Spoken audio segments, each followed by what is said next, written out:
И казваме добро утро и добре дошли на колегите, които ще ни слушат пак само на запис. Продължаваме с снипетите по темата юнит тестинг и моки, като тия снипети днес са малко по-различни или по-скоро по по-различен начин ще минем през тях, отколкото може би това, с което сте свикнали. Част от снипетите традиционно просто наготово, така да се каже, импортнати в идето, ще минем през тях, ще ги разгледаме, ще се опитаме да ги рънем, да ги щупим, да ги оправим след това и така нататък.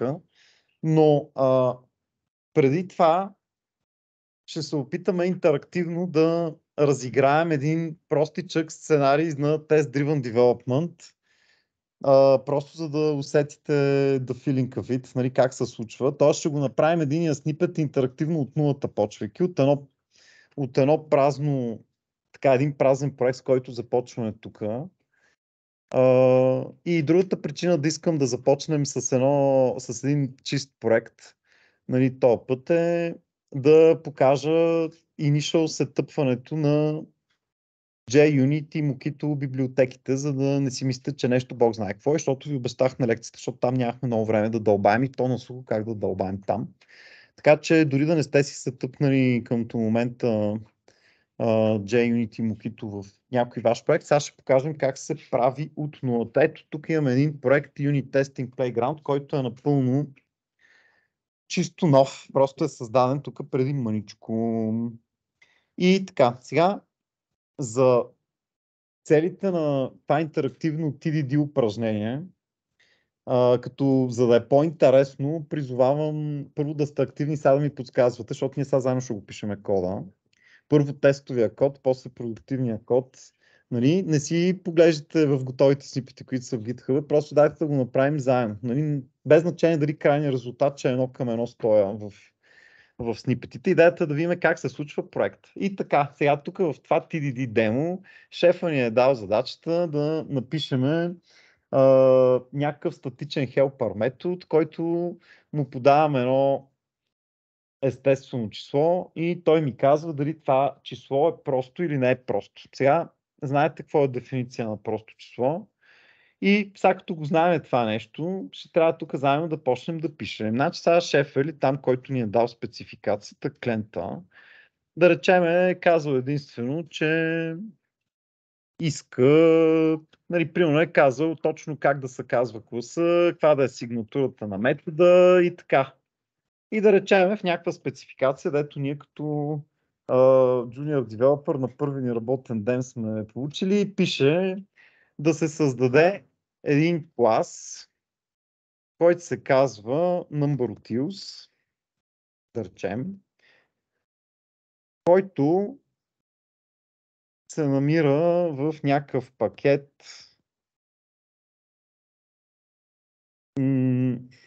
BG, София, Уни, Феми, МГТ, МАТ, примерно.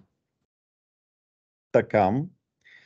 И който, това ще го правим червенчкото след малко, и който съдържа публичен, статичен, булев метод isPrime, който приема някакво цяло число n за параметър и определя дали това число е просто или не.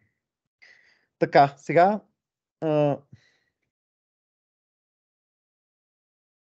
както пита един колега в Slack тук преди някакво време, ама не моли да ни давате готови заготовки на структурата на директорното дърво с пакетите, защото ме мързи да си го правя сам. Нали?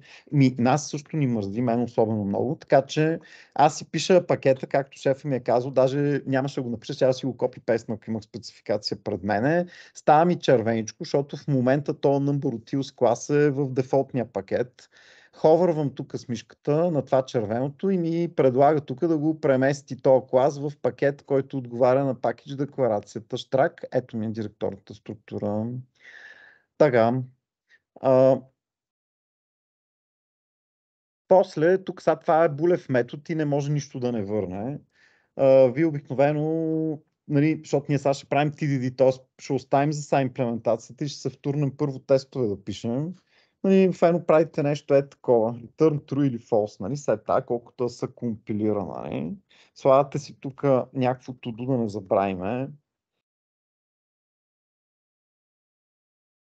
Нали? Това ни го подчертава в червеничко, защото чек става не обича да оставаме to-do като коментари, но нещо би се компилирало в този вид. По принцип, за такива, когато пишеме някакви методи, които още не са имплементирани, независимо дали са булеви или там нещо друго, дори и void да са, защото ако беше void този метод, щеше да се компилира из празно тяло, но така като някаква практика е да се тролва, докато не е готов става дума, да се тролва един exception от JDK-то Unsupported Operation Exception. Примерно, not yet implemented. Така сега какво не му харесва? Да, извинявам се, още, да, трябва ню. Така обикновено са. Добре, след това червеното много ма дразни, така че махна трудото. Така ще го оставя. Имплемент и да, казваме Tron Unsupported Operation Exception. Това обикновено е сигнал, че нещо още е in progress, не сме готови още с това нещо. И иначе нещо се компилира. Друг вариант, отварям скоба в това тук, което разказвам. Друг вариант, нали, има и в продуктивен завършен код, естествено валидни случаи, в които искаме да се фърлям Supported Operation Exception. Това е когато искаме да, примерно, имплементираме някакъв интерфейс, който има 5 метода, обаче един от тия, примерно 5 метода, няма смисъл конкретно за нашата имплементация. Ние сме задължени да го имплементнем този метод, защото иначе трябва да сме абстрактни. И тогава казваме Trovia на Supported Operation Exception. Такива примери има много из JDK-то, например, да речем unmodifiable колекциите, те си имплементват съответните collection интерфейси, които имат и модифициращи методи, обаче всичките им модифициращи методи троват на Supported Operation Exception, да речем. Да, има въпрос. Ела сега тук да дискутираме. Не чупи ли Solid принципите? Ние още не знаем, сега ще ни обясниш какво са Solid принципите, така, дали чупи какво? Solid принципите. Кой принципи, що? Това са Unsupported Operation. Че да, кой Solid, тя да видим сам. Добре, сещам се вече, какво ще кажеш, но да, казвай го. За ETO Interface Segregation, мисля, че се водеше. Идеята е, че ако имаме такъв случай, където в някой клас искаме да имплементира нещо, ама да имплементира половината само от методите, значи най-вероятно е по-хубаво този интерфейс да се раздели на два интерфейса и просто тези, които имплементират целия, да имплементират и двата. Това може да е една причина за violation, не знам, може би за причина да сплитим, но понякога нямаме много избор, защото интерфейса, да речем, който трябва да имплементнем, той исторически си го има. Да речем, аз съм сигурен, че почти съм сигурен, трябва да проверя, тия modifiable колекции, те са появили много в наше време. Те се появиха преди 4-5 години максимум. Преди това нямаше такива. Трябва да се вмъкнеш в InCollections Framework. Аз мисля всъщност, че друг принцип валейтва. Я да видим сега, като ги знаеш, че принципи. Значи, улато не са ли Да, List of Substitution принципа не са ли валейтва също така някакси концептуално? И base клас да имплементира този метод и ако го заместим с някой наследник, той ще трогва този Unsupported Operation.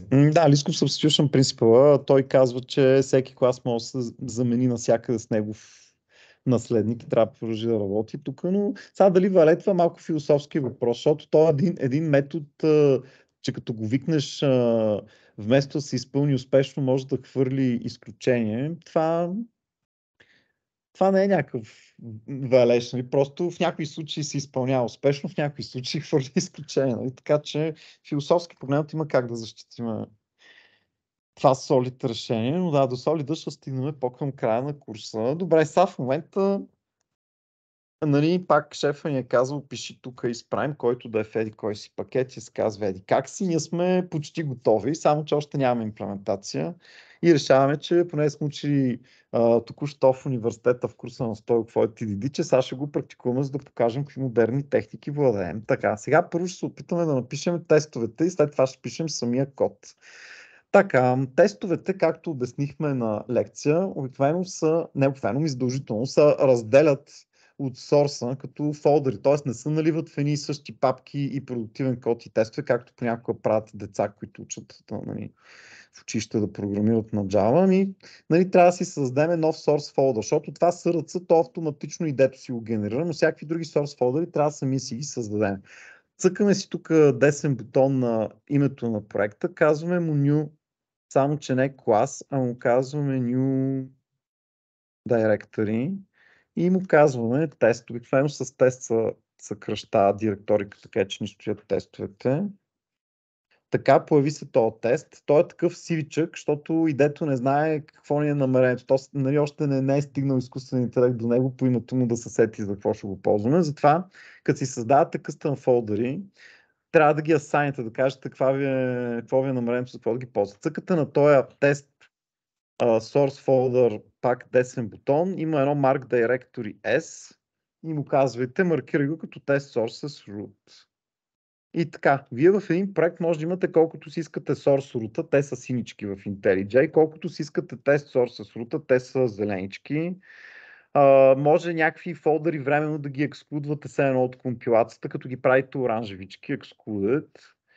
Например, аз като си имам да речем в моето идея за LabAX или за домашно Y, се тъпнат проект с референтното решение и с референтните тестове. Нали? И примерно вие ми казвате, що ми фейлва еди кой си тест, дебъгни ми го. Нали, аз начина да го дебъгна е, примерно, нашия сорс, референтния сорс, временно да го ексклудна, да вкарам в друг source фолдър вашия source и да си рънна референтните тестове спрямо вашия source. Та така, казвам, че това е тест source с root. Нали? И сега съм готов да правя първия си тест кейс, първия си тестов клас в живота. Ние знаем, че по конвенция тестовите класове, те офено стоят в същия пакет, нали, те мирърват, нали, отговарят едно към едно на структурата на пакетите на продуктивния код, който тества. Така че аз тук ще си създам един пакет. Това е втория начин да го създам, пак без да ръчно да трябва да си правя директори на файловата система, кой девелопер би искал. Правя си го този пакет и тук сега в него искам да си направя някакъв тест и съм си спомнил от лекцията ми в ENI, че е прието да се кръщават със същото име на класа, като който ще тестваме и с един суфикс тест накрая, т.е. number utils тест. В случая ще ми е тестовия пакет. Тук ще тествам статичния метод на number utils. Така. Също си спомням, че юнит тестовете в JUnit, това са просто едни методи, анотирани с една анотация маймунка тест, които стоят в някакъв клас. Нали, няма нищо по-специално за тях. Така че те започват винаги с някакво маймунка тест. Опс, тук пък идето пък много интелигентно. Маймунка тест. И след това са някакви методи, които са void. Те винаги са void. Нали, имат си конвенция за именуване, която има най-различни. В вашата организация или фирма сигурно си има някаква конвенция, към която трябва да се придържате, но ние се придържаме в рамките на нашия курс към най-елементарната такава. Имената им винаги да започват с тест, след това да продължават с името на метода, който ще тестваме, в нашия случай isPrime. И след това някакво кратко описание, какво ще тества този тест. Така, айде сега почвате да ми подсказвате какво да пиша, какъв да е първият сценарий. Ще тестваме метод, дето по едно цяло число ще трябва да ни казва дали е просто или не е просто. Какво да е първия тестов кейс? Да вкараме 2 и справим ту, примерно. Добре, а то двето какво е? Двето е просто число, да. Добре, замисли се за момент. Така, значи, знаеме, че проверките там, условията в юнит тест се правят с едни статични методи на един помощен клас, който се казва assertions. Пишеме го първия път експлицитно и след малко ще си импортнем статично каквото ни трябва. Assertions, какво не му харесва сега? Assertion, добре, ще си напишем метода и после ще си го импортнем. Assert true.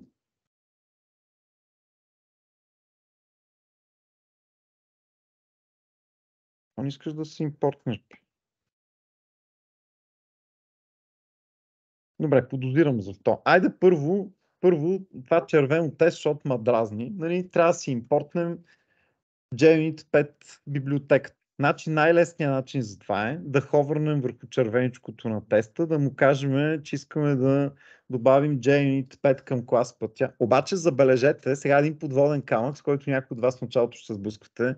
За съжаление, все още в наши дни IntelliJ по дефолт ни предлага JUnit 4 да ни сложи в клас пътя и много пъти, докато не мислите и бързате изпите, цъквате това нещо. То ще ви добави Gemini 4, всичко ще се позелени, ще почнете да си пишете тестове, само че ще пишете Gemini 4 тестове и като ги качите в гредър, те няма да се изпълнят. Така че тук забележете, ховървам, въздържам се от изкушението да цъкна над Gemini 4 to ClassPath и му казвам More Actions и тук избирам Gemini 5.8.1 to ClassPath. Не знам кога ще доживея да стане дефолтно, но ако ме слуша някой автор на IntelliJ, време е. Така. Тук нищо не променям от тия дефолтни тук цъкалки, казвам OK и се приключва. Това е един клик, за да си инсталирам Gemini-та. Така, той се появява между другото тук, ако ни е интересно, в External Libraries Gemini 5.8.1 се появява, както и JDK 21, то си стои тук. С всички стандартни класове тук и пакети от JDK. Добавено ни е тук някакви работи, то са сумати джарове. 2, 4, 6, 8 джара ни е добавило там библиотечка. Така. Това assert true. Ето сега вече забележете, че след като съм си импортнал Gem библиотеката, изведнъж идето става по-интелигентно и то е assert true, дори без префикса assertion с точка, изведнъж се усеща, че знае за какво най-вероятно говоря и че най-вероятно говоря за някакъв статичен метод в класа assertion с assert true в пакет org, Gemini Jupyter и така нататък. И си му казвам да ми го импортне. Така. Едно нещо, един telltale sign, дали пишете на Gemini 4 или Gemini 5, например, като ми кажете, локално всичко ми работи, качвам в грейдър и моите тестове примерно не са рънват. Нали? Първото нещо, което поглеждаме, дали случайно не използвате Gemini 4, защото не сте ме послушали, сте го импортнали него бързайки. Нали? В пакетите на анотациите, в пакета на Assertions класа в Gemini 5 има Jupyter в името. Jupyter беше код нейма на Gemini 5, докато се разработваше и си остана в имената на пакета. Jupyter означава петица. Ако няма Jupyter, най-вероятно ползвате някаква по-стара версия на JUnit. Така, сега се замислям, що са го кръстили Jupyter и вижте какво ражда моят мозък, защото е JUnit. Jupyter, не знам дали за това така са го кръстили, но започва с JUnit. Така, добре. Айде сега, тест is prime. Тук казвате, че като му викна метода, как ми се казваше, значи number от use му е класа, метода ми се казва is prime, като го викна с 2, трябва да върне true. Добре, чудесно. Значи, може би вече имам първия ми юнит тест. Дали всичко ми е точно, как да проверя? Я да пробвам да го ръмна. Тук забележете, че се е появило една зелена стрелкичка play, нали, която преди я нямаше. И ми казва run тест. Тя как се появи? Защото видя анотацията. Та анотация сега временно, ако я няма или съм я забрал, няма такива зелени екстри.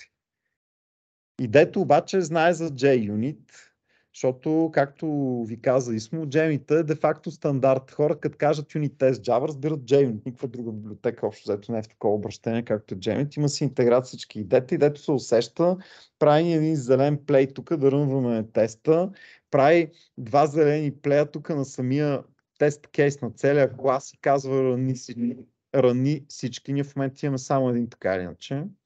И вече сме готови. Само една минута след като сме започнали в живота ни да се занимаваме с Gemini, да го рънем първия ни JUnit тест живота. Хоп. Можем да го рънем, можем да го дебъгнем. Той сега не очакваме да мине, защото имплементация нямаме на този етап.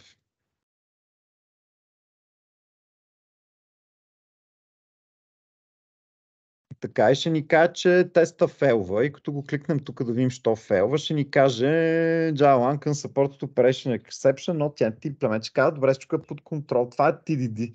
Нямам го още. Добре. Айде сега продължаваме да пишем други тестове. Други тестове, поне сме истински програмисти, правим с copy-paste. Значи copy-пействаме си един готов метод и просто ще сменяме имената и лойка. Така, какво друго казвате сега да тествам? Единицата, какво според вас?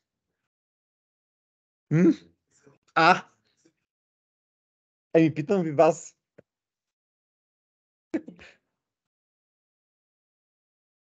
Така не? Добре. Някой смята ли, че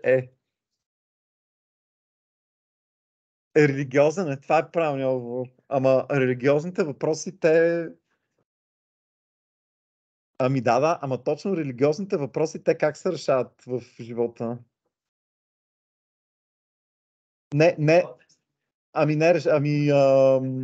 то мнозинството решава, ама след това решението си с какво го скрепява мнозинството.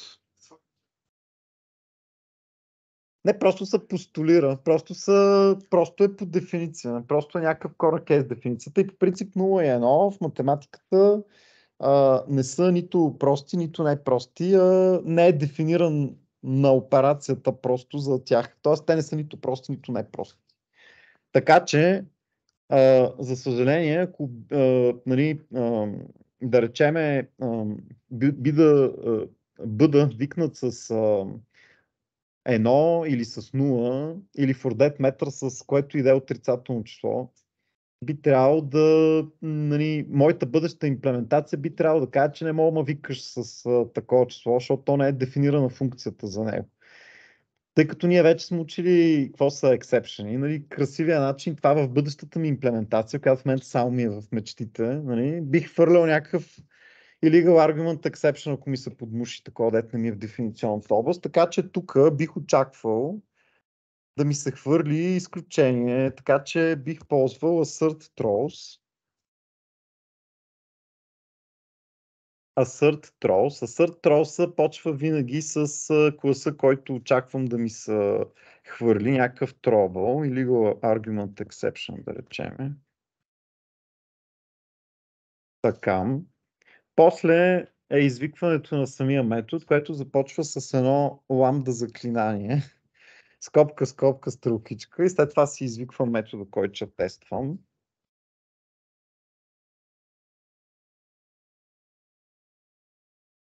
Какво да правим, ако ми се викне с 1 или с 0? Нито true мога да върна, нито false, защото то не е нито true, нито false, какво да го правя?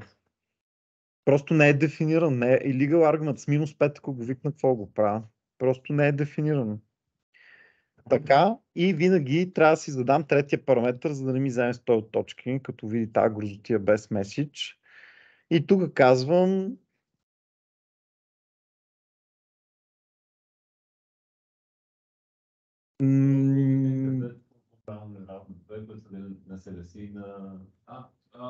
зависи в коя държава. Значи, аз ви казвам, че това, което аз мога да намеря в Википедия като дефиниция към днешна дата е, че 0 и 1 не са нито прости, нито не прости, просто не е дефиниция. Защото, добре, айде да оставим 0 и 1. Кажи ми минус 5 просто ли или не е просто. Няма такова понятие. То е дефинирано за естествените числа, то не е естествено. Така че сега тия понически тук войни, това го оставяме сега на страна. Не питам, дай Боже, дозряло ли е мнозинството да реши Левски лице с кай по-яки от борта да се постулира с закон. Те се обединиха, да, тук, както видяхме. Има каузи, които ги обединят. Така че, тук казваме prime is undefined for one. Така. Is prime, да. Едно, трябва да сложим абсолютно. Трябва да си го форматирам. Така. Вече може би имаме втори юнит тест, който изглежда като да работи. Айде да пишем още тестове. Някакви следващи варианти. Айде да видим тия, дето вече тук ги изръчкахте докато спорите. Значи да видим за нулата. Нулата според Википедия поне също не е нито просто, нито не е просто, не е дефинирано. Отрицателните числа също не са в дефиниционната област на тази функция. Да, сега ще го правим, мерси. Да, значи точно такива наблюдателни като вас стават после много яки QA. Така. И девелопери също. Девелопера трябва да има attention to detail. Да, добре, тук трябва да го викна с 0 и да кажа, че не е дефинирано за 0. После трябва да го викна с нещо отрицателно, все едно какво, и да му кажа, че не е дефинирано for negative numbers. Ние, между другото, и професионално, като пишем тестове така с copy-paste, всеки така ги пише, много често забравяме да променим я меседжа, я там с какво реално викаме нещо, така че хубаво да има някой по-наблюдателен в екипа. Така, какво друго да тестваме? Има ли check style за тестове включен? По принцип, по дефолт не е включен за тестове, обаче е конфигурация на check style. Значи, като му отворите тук сетингите на check style, показвам. Тук има scan scope. Само сорсове, but not tests. Само сорсове, including tests, all sources и така нататък. Така че по дефолт не... Така и за лабовете, мисля, че да, почти съм сигурен. Така, имаш вид за грейдера, ако това питаш. Да, мисля, че дефолтната настройка ползвам, иначе като минимум за Magic Number щяха много да реват за юнит тестове, включително наши. Така, добре, след това лирическо отклонение, хайде още тест кейсове.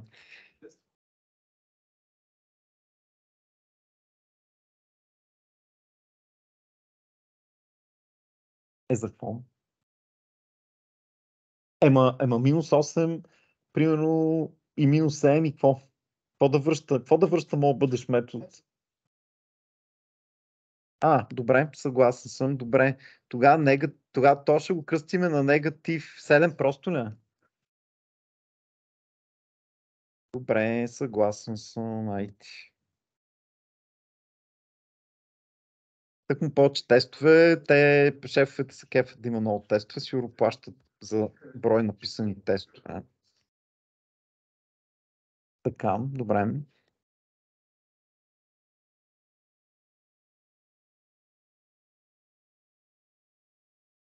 Да.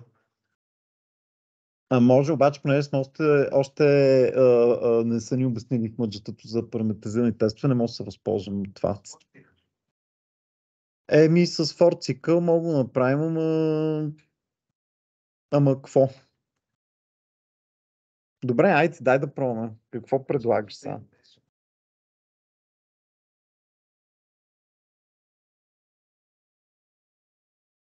Не бе, сега мислете по-прагматично, нас ни мързи. В смисъл, сега е решето на Ратостен. Да, явни някой тук от някоя софтуерна академия го пита какво е решето на Ратостен, да виж как ще погледне. Така. Айде, давайте, какво да тествам още? Някой, което не е просто.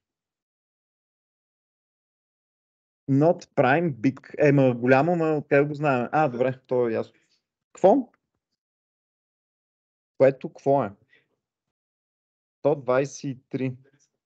Добре, значи assert false. Number of tilts is prime 123. Тук колегите казват, че не е просто. Добре, какво друго да тестваме?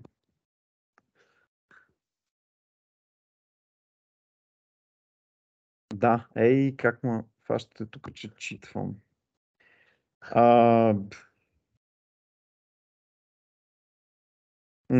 Значи, тук мога да напишем нещо от рода на testing for prime for big non-prime numbers should work correct. Добре. Какво друго да тестваме? Голямо, просто.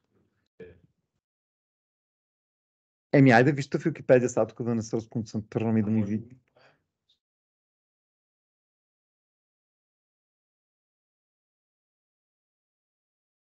98,498 ростичи там до него. Да направим един подвод да ги пускаме самите да ги преведем. Така, и веднага ви казвам, че валецът е основно златно правило на джемни тестовете, че трябва да се изпълняват супер бързо и на блинка вана. Аз моля на всеки сейф тук да ми въртите милиони числа. Това толкова ще се напрегна. Айде по-прагматично, сега стига тук сте ми си някакви простоти. По-прагматично. Значи, вие реално, ако това ви беше първата задача като Junior Developer, щяхте просто да гледате по най-лесния начин да минете метър, да напишете най-малкия брой тестове, дето да ви акцептнат задачата и въобще нямаше да мислите да усложнявате. Значи, вие мислите да усложнявате, като аз пиша кода, защото на чуждата гръб тук и 100 бях. Обаче, вие ако седнете тук да пишете, ще искате по най-бърз начин да приключите. 8191, което какво е? Просто нямам. Просто не. Добре. Ами ще проверим след малко. Ще проверим след малко, като си напишем имплементацията. Добре, айде, нещо друго ще тестваме. Колко теста имаме до тук? 2, 4, 6, 7 теста. 7 е много хубаво число. А колко теста са окей число за една функция? Ами по принцип няма такова хард правило. По принцип пишеме тестове, докато си изчерпим идеите, да покрием всички възможни сценарии, за които се сещаме. И след това, като си напишем имплементацията, има начин, освен първо да измерим код coverage, ще го видим след малко как, и да видим висок, нисък ли, трябва да го дигаме още. И ако трябва още едно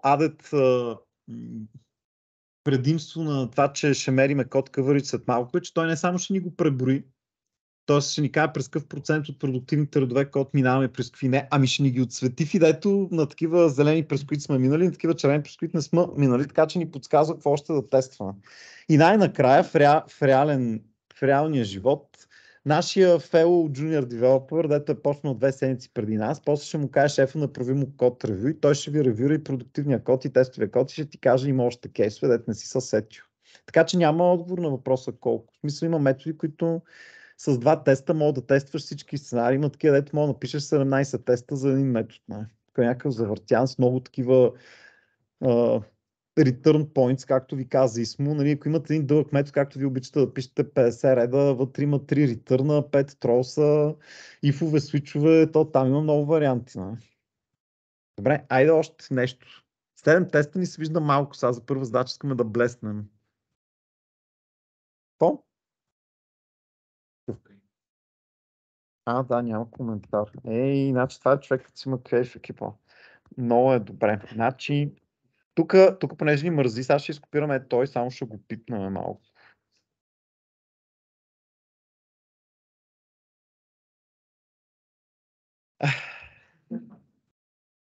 Ами, то е четно. Не е ли четно?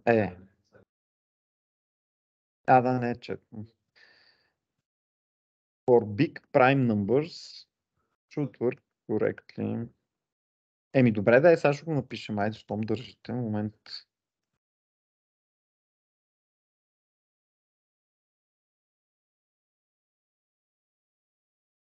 Чайте малко сега. Test is prime, not prime, biggest int. Това ли казвате? Хубаво, добре. Казвате, че не е просто.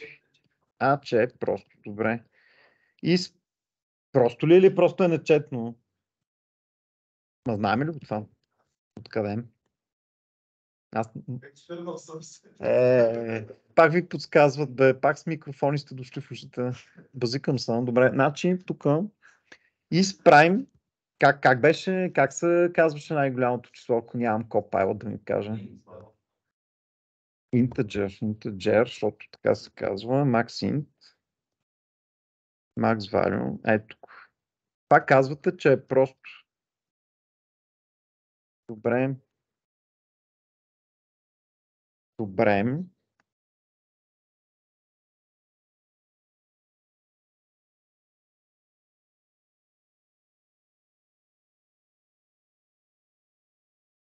Как се казвате вие там, дето ви подсказват? Ема не помня още. Верно, че Иван. Ще ви запомня. Просто ми трябва повторение. Матери, колко време ми... Нали, айде пък Иван. Иван ще ми е най-трудно да запомня, но ще запомня, обещавам. Да, така. То въпросът е до края на курса всички ще разберат ли аз как се казвам. Нали, знаете, то виц там за професора, да те изпитва и накрая вече, добре, днеска по какво имате изпита, аз как се казвам. Някои хора пак фелват. Добре, айде. А минималното велю ще ни хвърли exception. Добре, какво друго да тестваме? Някой иска ли още нещо да се сеща? Тук има първо предложение, стига толкова, но той вярвам, че има нюх на QA, но някой сеща ли се за още сценарии? Има някакви принципно различни. В смисъл, ние, примерно, като сме тествали, примерно, за... Чакайте само малко. Ние тук за никакво, примерно, четно число не тествахме, че не е просто. Това не ви ли притеснява? Не знаем още. Ще мислим след мъничко алгоритъма. Не.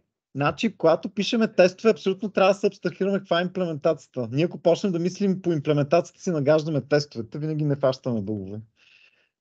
Не ме интересува. Примерно имплементацията някой друг джуниор ще пише. Мен са ми дали само тестове да пиша. Тук сега, мене примерно ме притеснява, ние тук имаме няколко, където проверяваме, че нещо не е просто, обаче за някакви примерно за някакво четно, че не е просто, никъде май не сме проверили.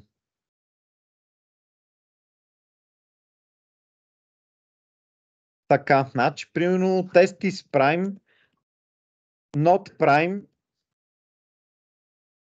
even е четно на английски. Така и тук примерно ще кажа, че очаквам да не е просто примерно 32.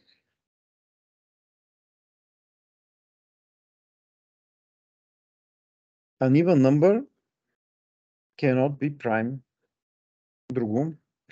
Как ви развълнува това TDD, бе? Значи такова весело оживление създаде в програмисткото комьюнити преди време, като го измислиха това TDD и вие така се оживихте. Какво друго? Значи такъв живец, просто не съм очаквал. Какво друго да тествам? Добре, да мързи ви вече, дъна свършва, станало обяд, искате да ходите да ядете и така. Да видим сега какво. Колко станаха тестовете, не знам, рънвам ги тук всички. Те могат да се рънат и така с десен бутон и рънна.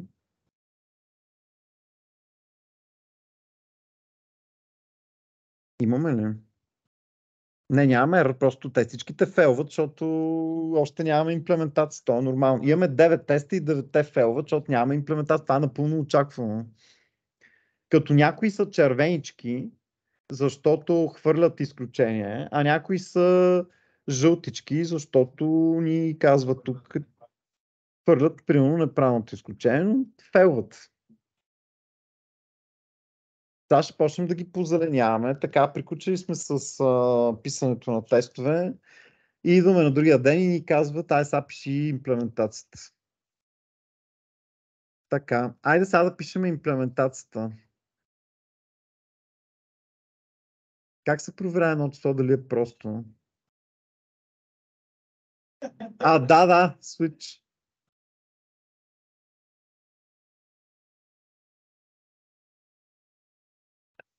Ако е по-малко от 2, какво?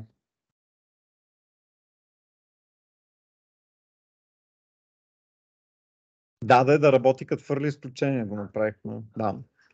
То не е дефинирано за отрицата, само за естествените. Така е, да. Добре, айде.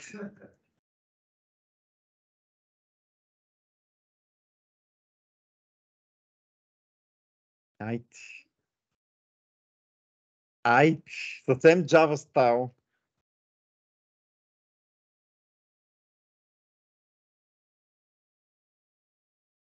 Вие ме предизвиквате. Така, добре. Natural, така, illegal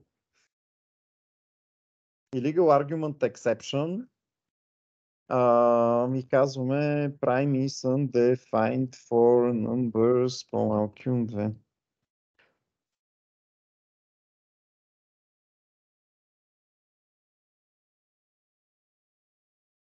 Така, сега тук заради това само ми усложнявате живота. Добре, какво друго? Айде. Какво? За какво? Давайте един по един, че не мога ви чувам какво казвате.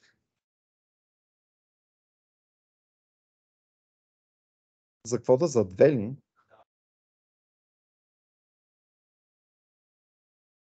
Не мога ли просто да проверя дали е четно и да връщам false? Не е ли по-ефективно? Добре, разбрах. Да. Тест конкретно за две не написахме, между другото. Конкретно за две написахме. Добре. If natural number to check е равно на 2, какво казвате?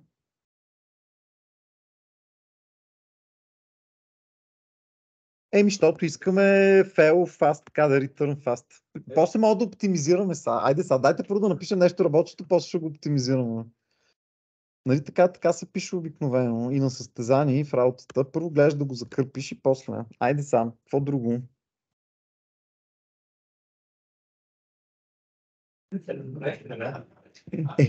Три сега. Айде нещо по-дженерик. Пишеме фури. Оп. Така, и какво? Доколко? Какви работи знаете, бе? Как? Добре. Айде, пишеме го един път. Значи ще кажа човек, че при армяновството учили по певе. Добре. Айде. Какво да си го сметнем преди това? Да, точно така. Не, що го подчертава? В червено, не в жълто. Не. Защото не е заради това. Пак ще е червено, не е заради. Даже още по-голямо червено стана. Не е заради това. Тук що ми го е подчертал? Да, ма що?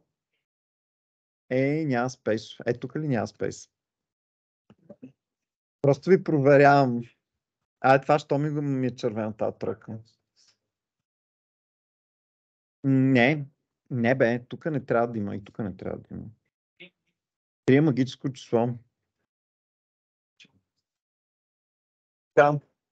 Добре, така. И какво правим сега в този цикъл? Айде подсказвате ми с процеса, че тук 11 часа стана още, идва обяда, аз нямам метод и шеф се напрягам, така? Какво?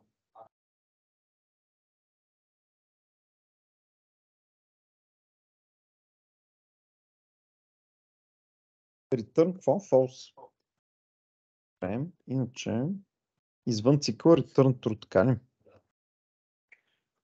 Добре.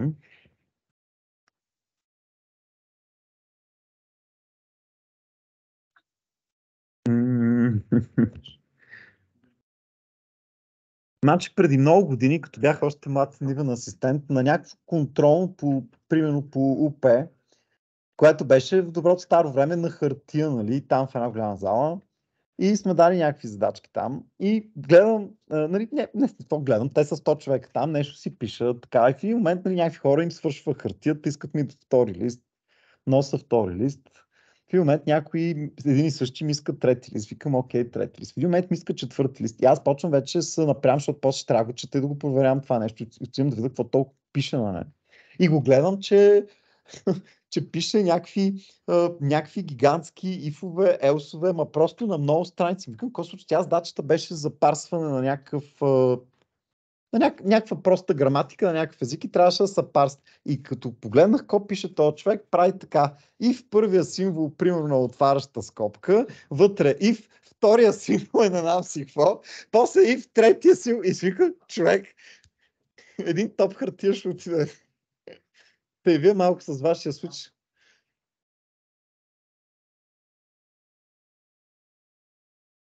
Къде е отгоре? Тук ли? Какво да напишем? Делено на 2.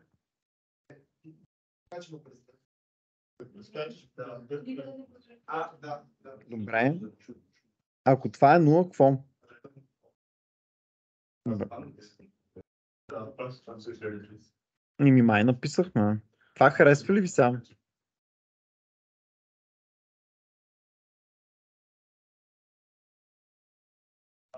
Не, защото ще влезе е тук.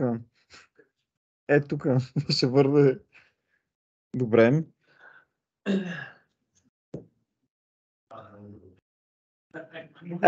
Не, значи много по-грозни неща съм виждал в живота си. Какво е грозно сега? Какво не ви харесва? Какво искате да подобряваме? Ние дори не сме рънали тестовете, ви вече искате да разкрасявате. Я да видим сега, какво сме направили.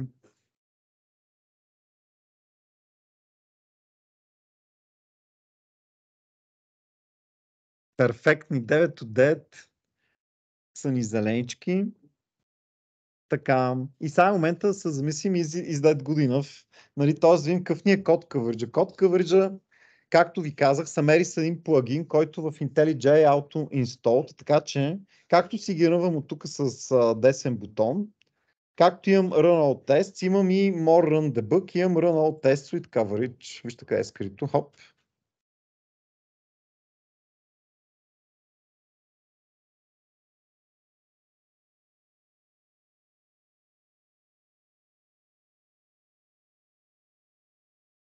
Ами добре, окей, айде.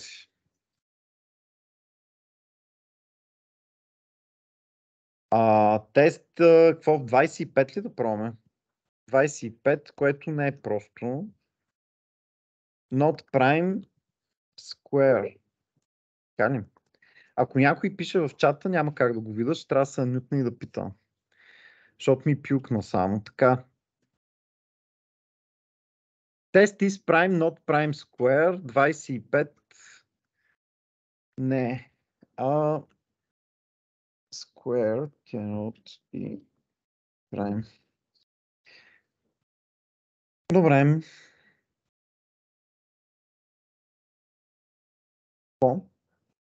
То е false. Панчо. Панчо Кълпазанчо. Така. Да, и аз се развеселявам от тъдъдъто. Просто ми действа като... Ау! Фелнал ни един тест обаче. Тест изправя... то точно новия. Що?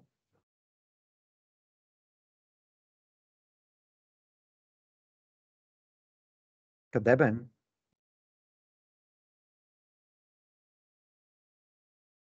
Тук не. Ще подобри ли нещата?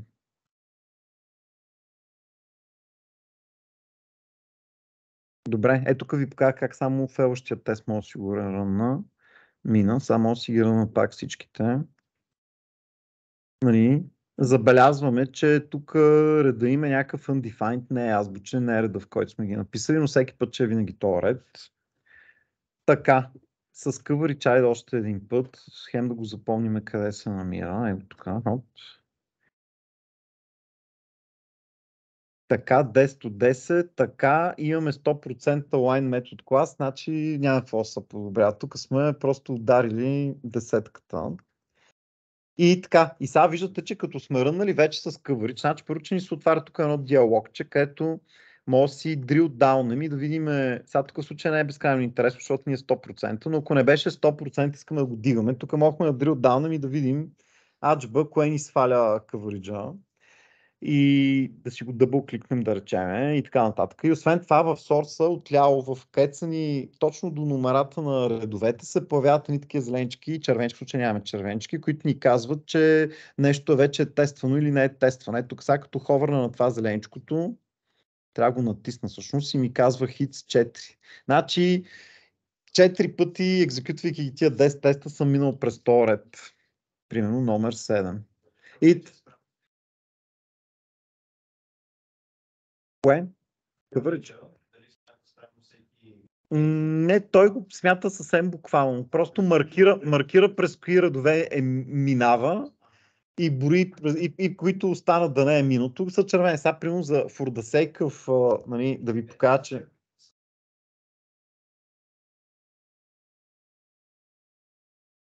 Ма няма да мине през горните. Не. Не бе, не, гледайте са. Значи, айде са, малко за да видим.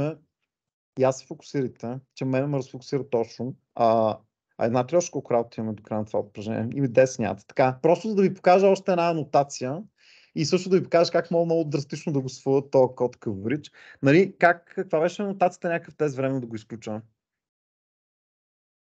Disabled. Така, сега като ги насвяткам тук няколко да са disabled.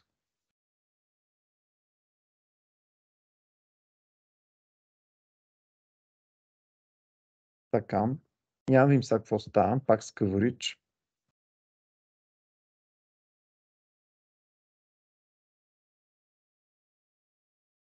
Така, тук ми казва 5 паснали, 5 игнорнати, още сме на 100%, не е било достатъчно.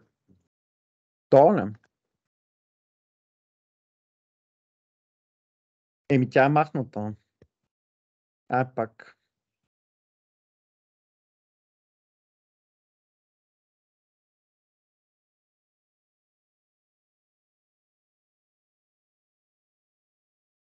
Така, ето падна. Значи тук имаме 4 паснали, 6 игнорнати и падна на 90% line code coverage. Я да видим кой ми го прецаква. Така, оп.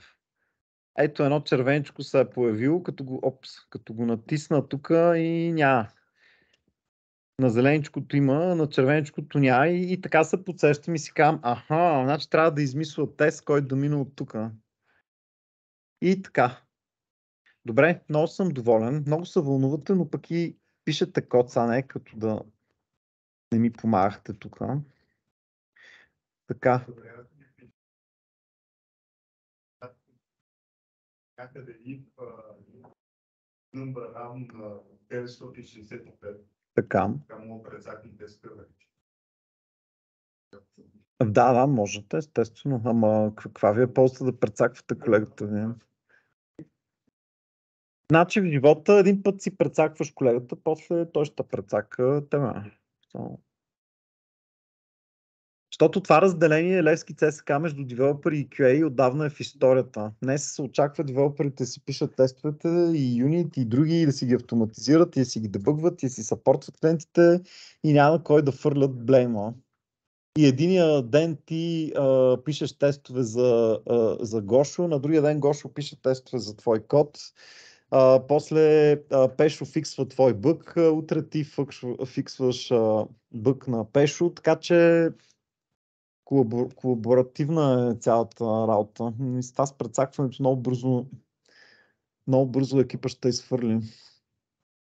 Добре, айде стига толкова забавление по това, че имам още много друга работа. Значи толкова по Live Coding TDD exercise и сега минаваме през други примери от вече подготвени за целта. Като тук ще се върнем на този проект, като после стигнем до Мокитото, защото трябва да му се тъпнем и Мокитото from scratch, защото аз в другия проект съм си го се тъпнал предварително. Така. Тук разгледахме този пример, който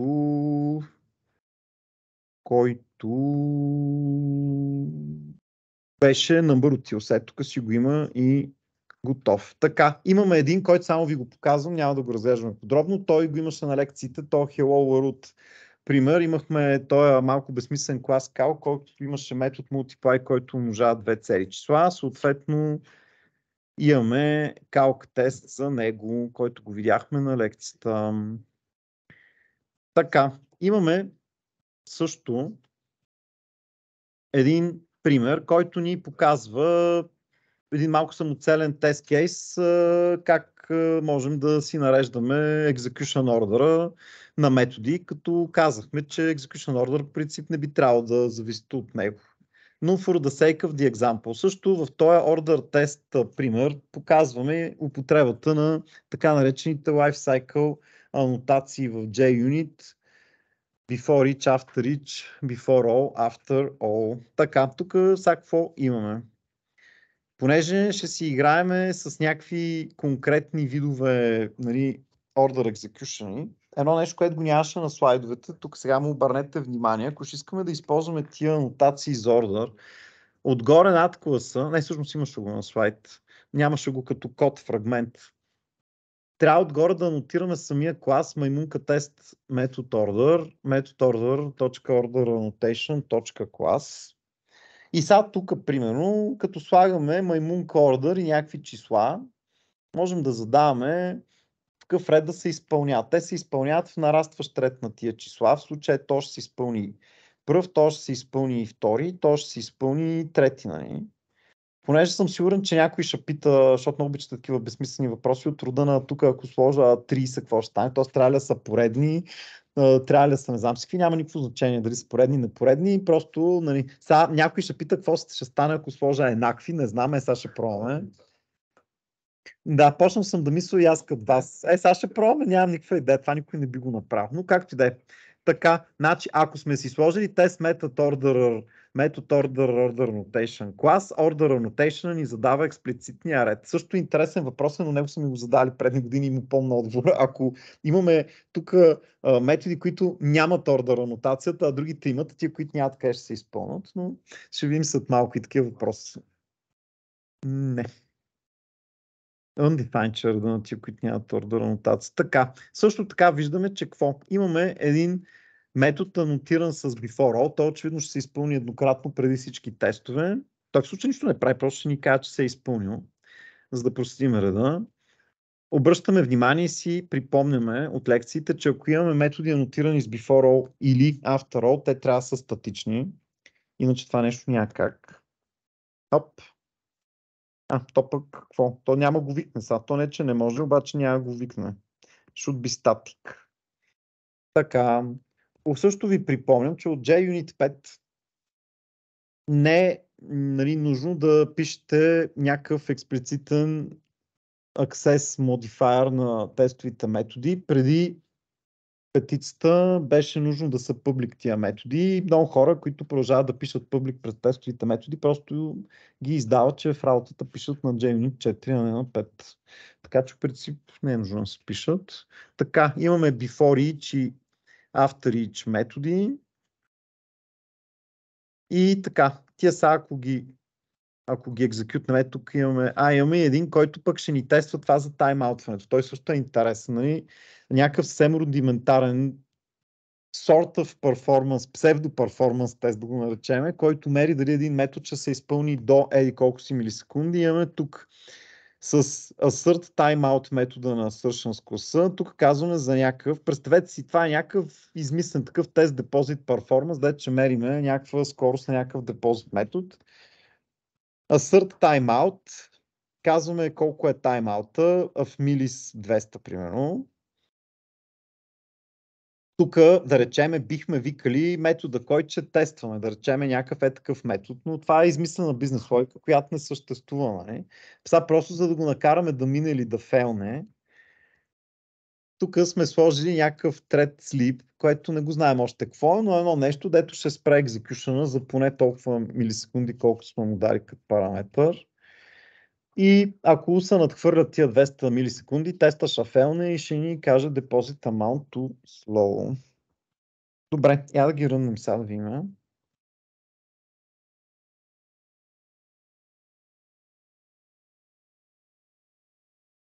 Така, топа се рънна само единия. Айде всичките искаме.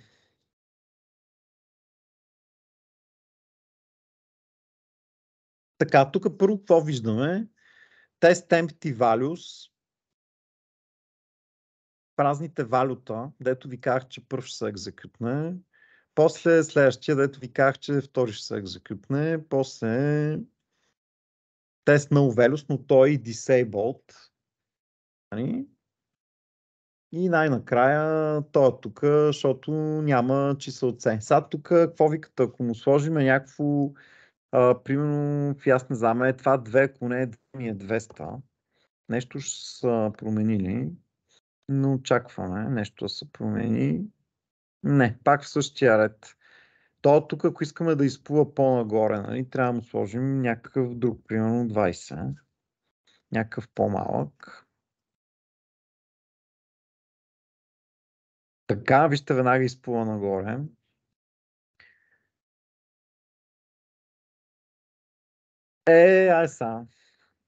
Ай са.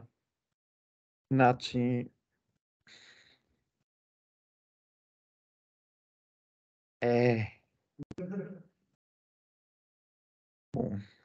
Имайте преди, че тук сега целият свят ще ви гледа в YouTube просто какви неща измисляте. Работи се.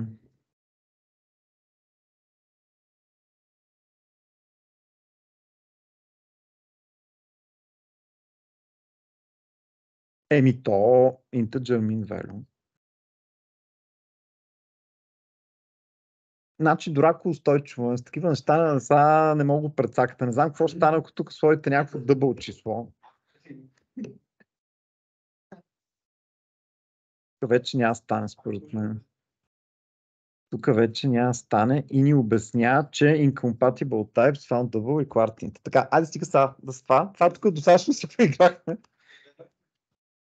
Аз две еднакви не видяхме. Добре. Сигурно undefined, да, аз бих, ако аз го пиша това, бих го написал на undefined. Да, в някакъв undefined взимен реч до ответ. Добре. Нещо друго по този пример. Момент сега, не сме си поиграли с това тук с перформанса. Айде ще си го рънем само него. Нали, той си мина. Тук, между другото, като си рънвате тестове, не само тия за перформанс. Айде всичките ще ги ръна пак само за момент да ви покажа нещо. Така. Значи вижте, че тук всеки тест ви пише точно за колко милисекунди е минал. И сумарно тук целият суит за колко милисекунди е минал. И това е полезно. И сега тук виждам, че този тест Deposit Performance, така както съм го написал в момента, 176, защото той тук си има някакъв слип, който гарантира, че поне 120 милисекунди тук ще кебичи. И така, сега ако искам да го накарам да фейлне, ще го кажа тук 300 примерно да спи. И сега ще фейлне този Performance тест. Така, ето го един тест фейлна, 364 милисекунди е работил и ми обяснява така, deposit amount too slow, execution exceeded timeout в 200 милисекунди by 105 милисекунди. Ходи и оптимизирай. Така. То като веднъж като гирнате някой като фейлне, така с едни такива оранжеви точици ви го подчерта. И тук обикновено, тук сега знаем, че той е фейлно, защото го накарахме да фейлне, но в реалния живот тук казвам, добре ще дебъгвам, кликам си да си сложа един брейкпойнт и започва. После може да си му кажа само него да си го дебъгна и така. Така дебъгвам вашата, като кажете, що ми фейлва, еди кой си тест. Така. И тук нали, виждаме before each class е equal, before all class е equal. Тук не би трябвало нещо да ви изненадва. Добре, нещо друго по този пример искате ли да погледнем? Не. Добре. Така, и сега стигаме до черешката на тортата, която е свързана с мокването. Така че сега се фокусирайте, защото сега ще се върна на новия ми проект, да не кажете, че тук има черна магия, дет сам, нали, тайно съм си я се тъпнал. Сега всичко ще се случи пред очите ви, този фокус. Така, ето го този Unit Testing Playground, дето почнахме от един празен проект сутринта. Така, само Китото е някаква външна библиотека. Има два поне начина да си я конфигурирате в проект. Единият е по-мързелашкия, по-модерния, който нали, той сме и двата ви загатна, който е така през идето. И другия вариант е да си ги намерите в нета тия 5 джара и да си ги даунлоднете на файловата система и да си ги сътъпнете така ръчно, крачно. Аз и двете ще ви покажа как стават, но нали, по принцип, защото ни мързи, файно гледаме каквото ни предлага идето. Значи, като искате да му конфигурирате някакви библиотеки, нали, отивате на проекта, десен бутон цъкате, Open Module Settings. Това са стъпките на един слайд на ИСМО, просто ви ги проигравам на живо да видите, че не е нещо Бог знае какво. Така, тук по дефолт винаги е цъкнато на Modules, обаче вие трябва да цъкнете на Libraries, защото библиотеки е това, дето искаме сега да добавяме. Тук в момента виждаме, че Nothing to show, няма никакви библиотеки в момента добавени, сега ще добавяме. Цъкаме на плюсчето и ни казва New Project Library, Java, from Maven, Kotlin, еди какво си, Kotlin друго нещо си, Kotlin още не знаем, така че тук избираме from Maven. Maven е един такъв, да го наречем, dependency management tool, който просто като му кажете обикновено декларативно, нали, в проекта ви какви библиотеки ползвате, той знае къде да ги търси в нета. Има и така наречени Maven репозиторита. Там в локалната мрежа, в интернет, зависи как е конфигуриран, отива и ги търси, или ги дръпва и така. Тъй като ние Maven научиме в рамките на курса, просто като някакво понятие. Maven си мислете, че е една библиотека в интернет, където има всичките Java библиотеки се публикуват там и могат да се сърчва. Ние след малко ще отворим веб интерфейса там на едно такова интернет репозитори, но тук цъкате плюс, избирате from Maven и така. И тук download library from Maven repository. Трябва да импортнем няколко неща. Значи едното е, нали, така да се каже, core функционалността на Mockito, а другото е интеграцията на JUnit и Mockito, защото JUnit и Mockito, те са две отделни библиотеки, могат да се ползват независимо една от друга, могат да се ползват в комбинация, както ние искаме да ги ползваме, и когато се ползват в комбинация, има една библиотека, която прави връзката помежду им. И тя се импортва отделно. Така че тук трябва да напиша Mockito Core, да се сета да напиша Mockito-Core или да си вия там лекциите на ISO. Цъкам Enter, появява се едно червено, дето го игнорвам, но тук почва върти едно кръгче, изчаквам го да си се завърти. И тук ми изкарва някакви работи, нали, различни версии на тази библиотека, поне сме съвременни, избираме най-последната. Така, тук другото, което е важно, не е чекнато това чекбоксче, къде точно се свали на файлата ви система тази библиотека, но нас ни интересува къде ще се свали, така че това тук го цъкаме. И виждаме, че там, където ни е идея проекта, името на проекта, /lib. /lib е някаква дефолтна локация, както говорихме на лекцията. Ако не ви кефи да е lib, искате да е библиотека да ви се казва, може да си е применуте от тук. Така. Има едно, което по дефолт е чекнато и за Mockito Core ще трябва да го оставим чекнато. Transitive Dependencies. Transitive Dependencies означава, че някои библиотеки, повечето всъщност, ползват някакви други библиотеки, които пък ползват някакви трети библиотеки. И така, и тук казваме, транзитивно искам да ми свалиш тази библиотека и всичките и депенденсита. Окей. И това нещо са от интернет ги дръпва. Така, в кой модул да добавя? Окей. Ето, дръпнал ми е тук 4 от 5 джара, дето ISMO ни показва. ByteBuddy, ByteBuddy Agent, Mockito Core, OpGenesis, може да им видим версиите и така. И още една ще трябва да си дръпнем, която е интеграцията на Mockito и JUnit. Пак плюсчето, пак from Maven и му казваме Mockito JUnit Jupyter. Пак цъкам, пак изтърпявам това червеното. Ето го. Него обаче не ми трябват транзитивните му депенденсита. Не е проблем да ги дръпнете, но няма да ни трябва. Тук може това да го анчекнете. Окей. Окей. И ето. Импортнали сме си две библиотеки, Mockito Core и Mockito JUnit Jupyter. И това е всичко, приятели. Просто ако се интересувате, нали? Така момент да видим сега какво. Вече би трябвало да може да изпълняваме тук Mockito тестове. Ние ще си ги изпълняваме сега в другото IDE, защото там са ми самите тестове импортнати, но това са стъпките. Ако искате някой път да пробвате и по-ръчно крачния начин, отваряте си, тук сега не сме си отворил браузър, че какво ще се появи, не знам. Не си мислете, че ще е нещо нецензурно. По-скоро ще... точно каквото ми трябва. Ще се отвори... отваряте си слайда тук на исмата и тук виждаме, че варианта е така да си я свалим от някъде. Той тук даже ни е сложил линк къде е това някъде. И тук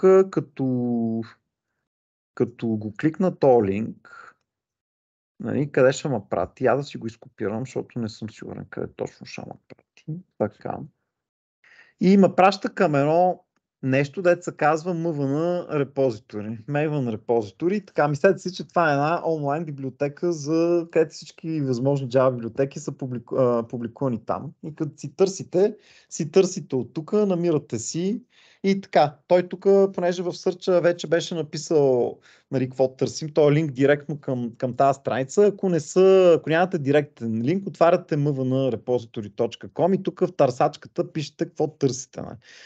Така и виждаме тук, че имаме Mockito Core, тук има някакви хиляди раути, дето не знаеме какво са, не ни интересува, някакви реклами тук се въртат, защото то нещо е безплатно. Сега е тук Black Friday, затова тук и аз тук съм си позволил с нощи хиляди неща, но така, като всеки девелопър и мене лука ме успокоява. Така, и сега. Или както ми каза един колега вчера, докато ме гледаше, имаш пари, огаждаш се. Та така, но вижте сега, тук като търсите в Maven ръчно крачно, абстрахирайте от всичко, каквото не разбирате какво е POM, баба, това са термини от Maven. Обаче тук винаги има едно jar. Цъкам го това jar и той ми го даунлоудва. Така. Понеже му каза, свалете и всичките му dependency-та, отивам надолу и виждам, че той има две compile time dependency и едно runtime dependency. Не ме интересува какво е compile time и runtime dependency, обаче тук има някакви bytebuddy agent, opgenesis и тях също трябва да си ги дръпна. Нали, цъкам си примерно това, айде пак jar.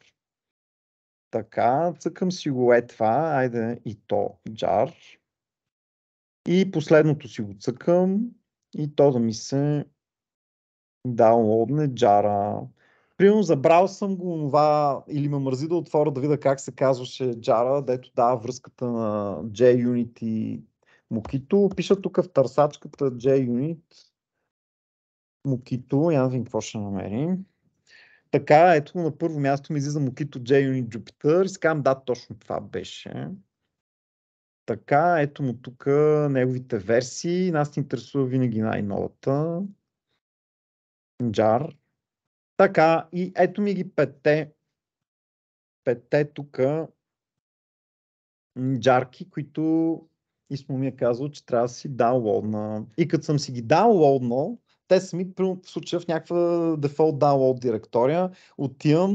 Отивам си ръчно примерно на файлата система, там където ми е IntelliJ idea проекта, отивам му, нали, там където ми е сърцето, на нивото на сърцето си правя един фолдър, да речеме lib, изкопирвам си ги в този lib, след което, или там както си е кръста, след което си съвръщам в идето, пак тук на проекта десен бутон, пак Open Module Settings, пак на Libraries, пак на плюсчето и му казвам Java, обаче не from Maven, ами ти ръчно краш от някъде съм си ги взел, някой приятел ми е дал на флашка. И тук то ме пита вече къде е на файлата система, казвам ете тук и така. Има същия ефект, просто е малко по-ръчно крачо. Но бях длъжен да ви покажа и двата начина. Така се тъпва, не кой знае какво. Сетъпнали сме си го вече тук и сега ще прегледаме заедно един простичък, най-прост възможен пример за използване на Mockito библиотеката. Тук имаме сега едно нещо, което е фрагмент от някаква измислена така, нали, Forex, нали, тук систем, където ще търгуваме с някакви валути. И какво имаме? Имаме един интерфейс, Currency Converter, който взима exchange rate между две валути from и to. И връща някакво число. Тоест какъв е курса там да обърна доларите в евро, да речем. Ако му подам някаква from или to валута, дет няма разпозна, нали, ще хвърля тук non-currency exception и така. For the sake of example, тук няма JavaDoc, така че аз малко ви разказвам като автор на интерфейса, това ма идеята, но тук би имало, ако беше нещо реално и някакъв JavaDoc за този публичен метод, какво прави? Get exchange rate. Така, и имаме някакъв enum currency, който за момента, понеже борсата ни е някаква нова, само тия три валути съпортва. И си имаме си го този exception, който е някакъв checked или unchecked. И ще дърпам уши, за който не познае. Що? Да. Добре, Иван, няма да му се дърпат ушите. За другите, ако някой тук си отговаря runtime, да си помисли. Да си мисля, че следващия път той ще е този, който ще отговори. Така.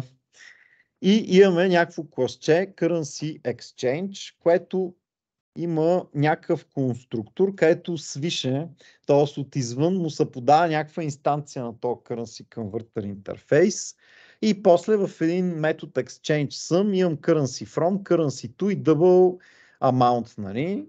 И то ми го конвертира там и ми връща from amount по колкото е обменния курс, нали? От from валутата към to валутата. Нали? Тук няма нищо, кой знае какво. Това е нещо съвсем простичко. Нали? Много прост пример за клас, който има dependency. Нали? Има два telltale signs, че това е клас с dependency. Първия кой е? Така както го гледате този клас. Тук където така. Добре, имаме currency converter, който ни се подава свише през конструктора. Това е един telltale sign. Ако не сме го видели, то може и да няма конструктор. И пак има telltale sign. Имаме като поле. Имаме член данък на класа, дето от някакъв референтен тип, дето не е от JDK-то и си казваме това тук. Как ще го тествам? Как ще го тествам при положение, че за да го тествам този Currency Exchange, ще трябва да му подам някаква инстанция на Currency Converter. Къде да взема тази инстанция? Значи в реалния свят, това ако беше някакъв реален проект, щеше примерно да има някакъв клас, само for the sake of example е сложен, той не е нали, напълнен с някаква лойка. Щях да имам примерно някакъв Google Currency Converter, дето щеше да пита някакъв веб сервис на Google, нали, real time, да го пита какъв е Exchange Rate, защото той се сменя непрекъснато. И той би бил някакъв тегъв клас такъв, примерно от някаква библиотека Z, дето примерно ще е Google Currency Converter, Implements Currency Converter, щеше да има някакъв конструктор, дето щеше да иска URL, па юзър, па парола, па кой знае какво, нали, за да се връзва ремонтно към нещо, да го пита и така, това тук с някаква тегава лойка. Нали, и за да ми има имплементация. Та имплементация тук са е такава стъбешка, нали, глупава, но това ще да е нещо, което ще кажа, не, аз това няма как да го рънна, освен това юнит тестовете ми искам да се рънват без да имам интернет на тази машина. Нали? Освен това тия публични апита, дето ги викаш за да ти правят някакви удобни неща, почти винаги са платени, а пък ако са безплатни, не са много ценни, пък или ако са хем ценни, хем безплатни, фено имат някакъв лимит колко пъти мога безплатно да ги викнеш на ден, на секунда и така нататък. Неща, с които ще задълбаем, като стигнем до лекцията за мрежово програмиране там и REST. И нали, по принцип да речеме, че не ми е безплатно. Да речеме, че Google, понеже е корпорация, не е фундация, те ще ма чарджат на всяко извикване на този метод, примерно там с 1000 цент, нали? Но те като ми се натрупат, нали, тук моето ще стане супер популярна борса, тук ще има някакви милиони хора ще търгуват. В смисъл, не бих искал за някакви юнит тестове, които денонощно нон-стоп ще ми се въртат, нали, и да ми навъртат сметка. Искам това нещо да го по някакъв начин с мокинг да го тествам. И така, тук въпрос имате ли за самия сетъп на задачата, преди да скочим към тестовете? Enumчето Currency, интерфейса Currency Converter, Currency Exchange, който веднага ми светва, че за да му тествам Exchange Sum метода, от някъде ще трябва да се взимат тия нали, котировки. Освен това, дори да бих преглътнал, че ще викам някакъв сервис в интернет и ще си плащам за него. Нали? Аз как да си напиша теста, като сега като го викна, ще ми каже Currency Exchange, че е примерно 1.11, след една секунда ще го ръна още един път, ще ми каже, че е 1.097, нали? После ще го ръна още един път и то ще ми върне веб сервиса 1.1.13. Примерно ви казвам. Тоест, то флуктуира. Аз как да си направя тест, който не депендва, нали, на това волатайлно нещо. Начинът е чрез мокинг. Така. Някакви въпроси по теста? Ако не, отиваме да видим това нещо как се тества. Така. Тук сега има доста неща за коментарени, защото ще експериментираме различни неща в този снипет, затова има толкова за коментарен код. Не е толкова сложно нещо. Така, едно нещо, което мисля, че не ви каза, не си спомням да го имаше в слайда, че като ще правите мокинг тестове, т.е. ще ползвате Mockito в JUnit тестове, ще ви трябва нали, свързващото звено между двете. Свързващото звено между двете като библиотека ви казах, че се казва Mockito JUnit Jupyter, но като анотация, за да декорирате този нали, брачен съюз между JUnit и Mockito. Тук отгоре на тестовия клас трябва да сложите тази анотация към маймунка extend with Mockito extension.class. Mockito от гледна точка на JUnit е някакво разширение, нали, разширява функционалността на тази библиотека. Така че това нещо тук трябва да се сложи отгоре. Не е нужда да го зубрите, просто ще си го копи-пействате, ще си питате чат GPT-то, какво е, това е заклинанието. Така. И след това, значи тук тръгва малко, не, всъщност няма да отзад напред, ще стане още по-сложно. По принцип, в тест за момента абстрахирате се от сорса, послушайте, после ще го видим сорс. Като пишете някакъв тест с мокване, имате, нали, първо трябва да измислите кое ще е това, което ще мокваме. Нали, ние мокваме това, дето ни идва свиша. Идва ни свиша отвънка в някакъв конструктор в общия случай и ние си казваме, това нещо няма откъде го взема в тестовете, трябва да си го фейкна, трябва да си го мокна. И казваш, това ще го мокна. То в общия случай е интерфейс, но може и да не е интерфейс, може да е някакъв клас, който ми идва, нали, като външно dependency. Така, като съм решил какво ще моква, какво ще моквам, декорирам си го, например, като член променлива тук на този клас. Ето currency converter ми интерфейса и си казвам private currency converter mock. И само ето ред, ако гледахте, ако нямаше нищо друго, нали, това щеше да е просто една декларация, без да е придружена с инициализация. И ако не сте запознати с магията на мокването и тази анотация маймунка мок отгоре, какъв магически ефект ще проима, нали, бихте останали с грешното заключение, че currency converter mock ще е uninitialized и ще бъде null надолу, ако се опитвам да го аксесвам. Обаче истината е, че ако правилно сте си се тъпнали мокитото, то тук runtime ще прехване тия анотации и ще каже, опс, той тук ще моква. Това е мока, защото е казал, че това е мок. Какво иска да моква? Currency converter. Окей, ще му направя някаква фалшива имплементация на този интерфейс, ESA on the spot runtime и той надолу ще ми каже, той ще си я наговаря вече как да отговаря тази дъми имплементация. След това, нали, очевидно искам да си направя някаква инстанция на Currency Exchange, защото там е метода, дето искам да тествам. Не?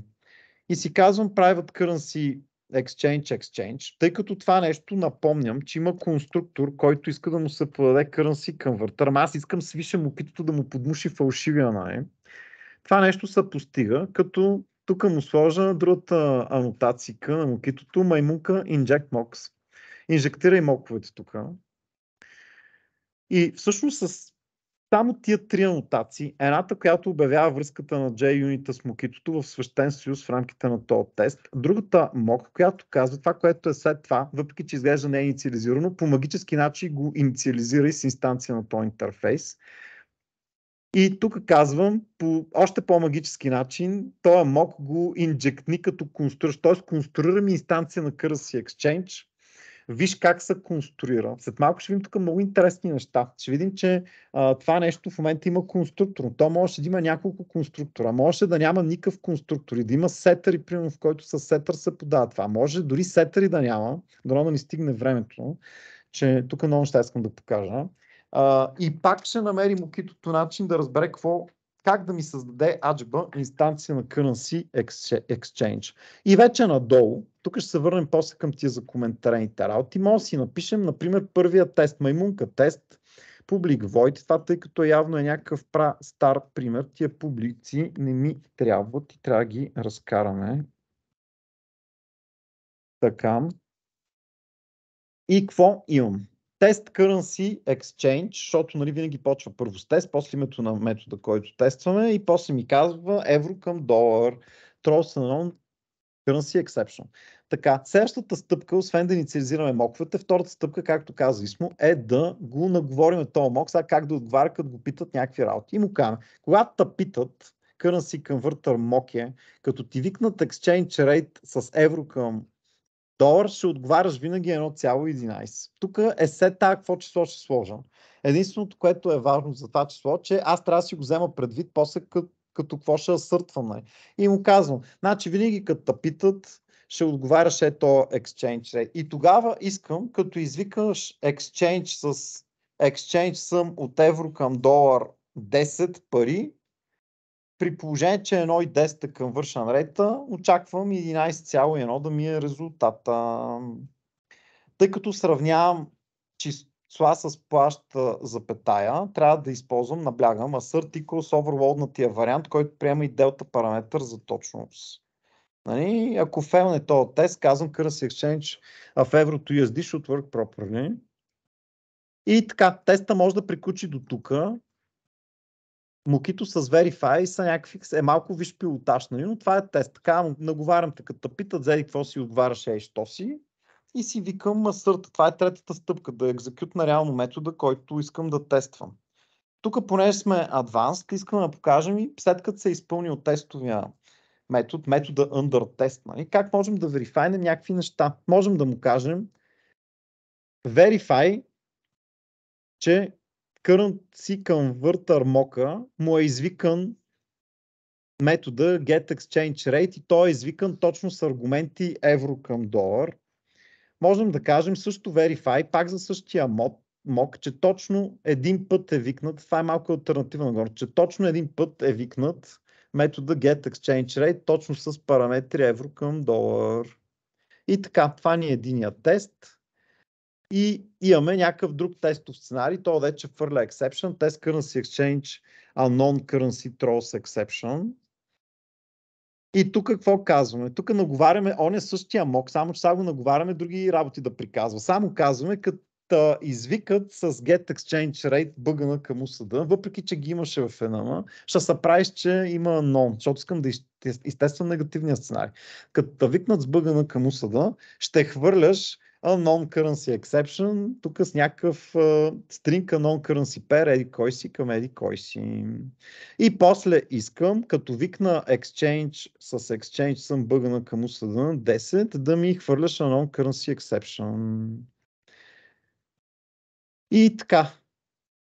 Това нещо само осигуране.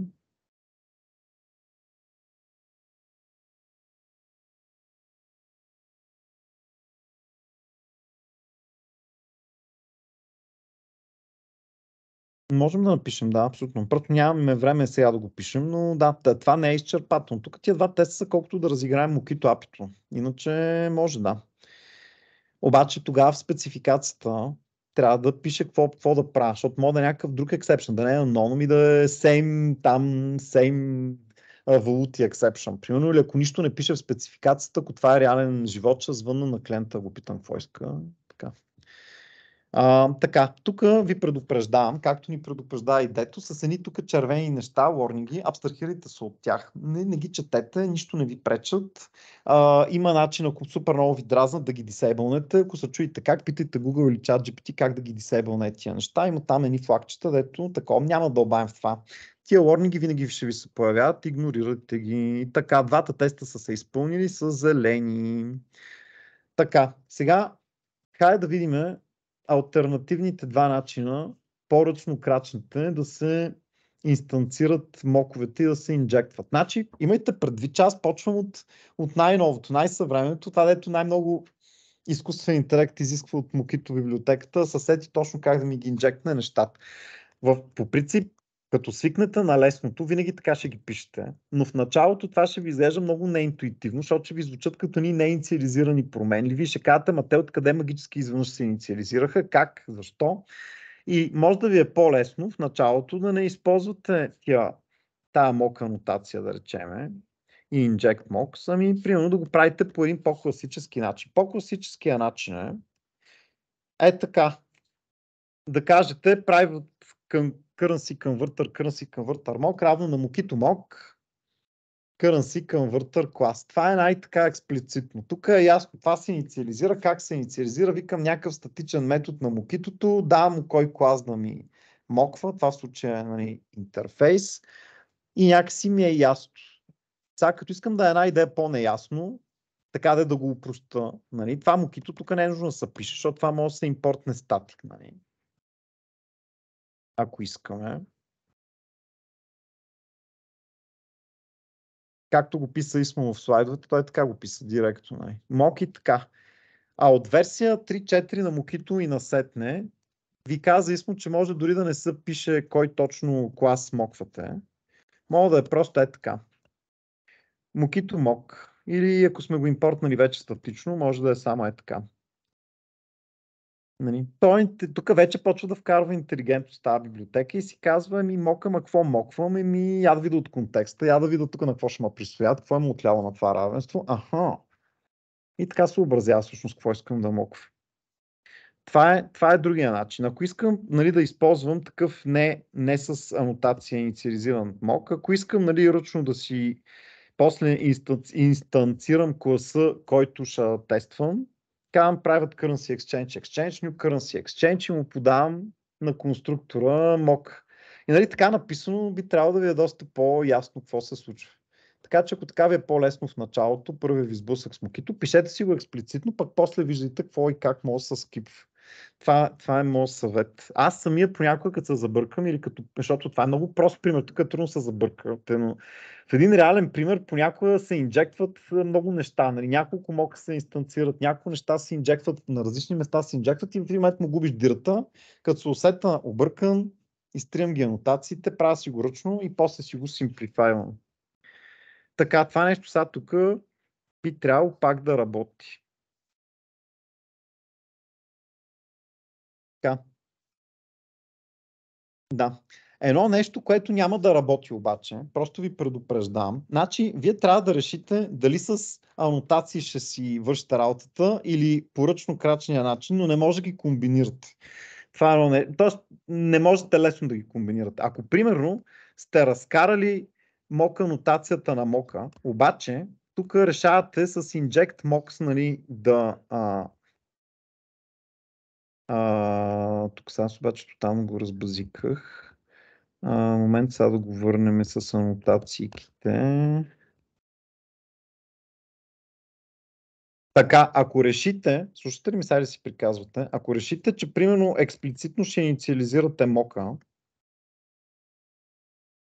обаче с inject mocks ще успеете да го инжектнете, това нещо няма да стане. Значи комплира се много така подвеждащо, обаче сега като го рънете ще избичи един null pointer exception.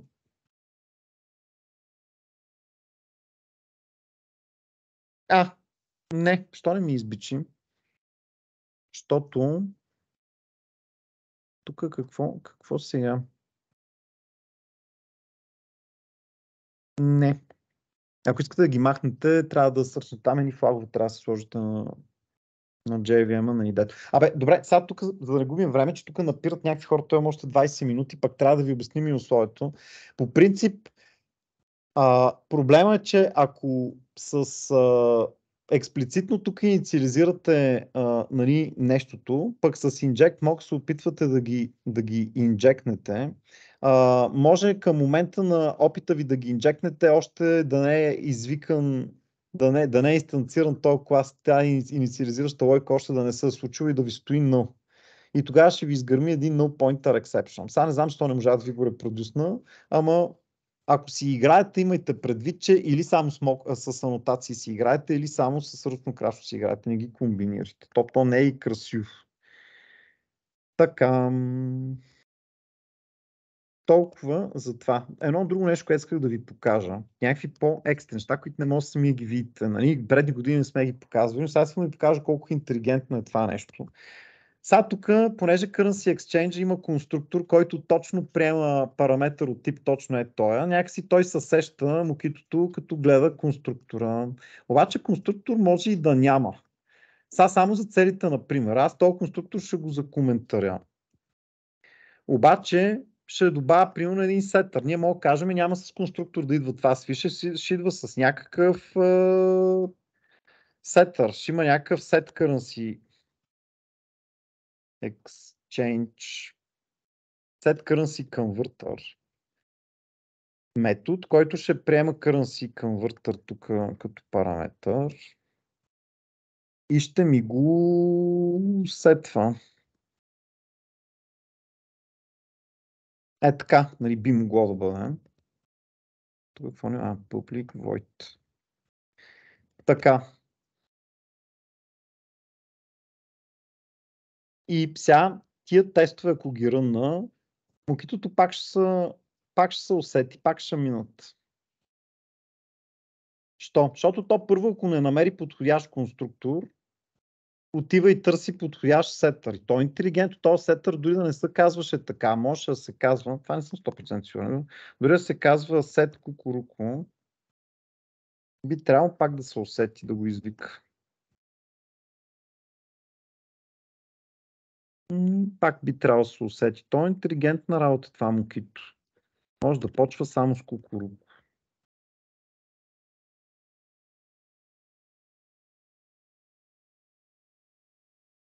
Той е толкова интелигентно, че може и сетър да няма.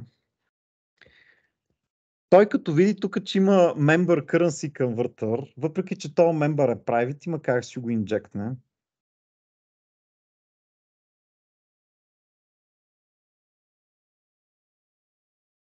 И така че интелигентна работа. Значи, ако му прочетете документацията, има много сложен алгоритъм. Може да има много конструктори, сетъри, комбинация, той ще намери как да...